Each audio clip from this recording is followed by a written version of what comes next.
Hello everyone, welcome back to my channel. তো আমরা মুর্শিদাবাদ থেকে এসে তারাপীঠে এসেছিলাম। আর এখানে এসে একটু খেয়ে দিয়ে স্নান করে ঘুমিয়ে নিয়েছিলাম। এবার আমরা বেরিয়েছিলাম সন্ধ্যাবেলা একটু তারাপীঠের বাজারগুলো ঘুরে ঘুরে দেখতে আর একটু কিছু শপিং করার জন্য। শপিং করার আগেই একটু হালকা করে পেট পুজো করে নিয়েছিলাম। তারপর ওখানকার দোকানগুলোতে কিছু কেনাকাটি করার জন্য গিয়েছিলাম।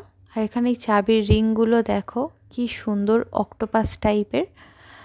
আর দিদিভাই ছিল, দিদিভাই বলছিল যে ওর জন্য একটা গোপালের জামা দেখে দিতে। গোপালের জামাগুলো কি সুন্দর তাই না? আর একটা কাঁচের শিব ঠাকুরও নিয়েছিল। আর এখানে মা তারার কি সুন্দর ফটো ফ্রেম ছিল, সেগুলোও নিয়েছিল।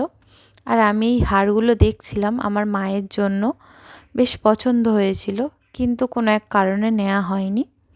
আর রাত্রেবেলা দিদিভাইয়ের বার্থডে ছিল, তাই ওর জন্য একটা কেক নেব বলে এসেছিলাম। তো কেক নেওয়া হয়ে গেছে, এবার বার্থডে সেলিব্রেশনের সময়। তো কেক কাটিং করে আমরা খেয়ে দিয়ে ঘুমিয়ে পড়েছিলাম তাড়াতাড়ি কালকের পুজো দিতে যাব বলে। তো বাই বাই।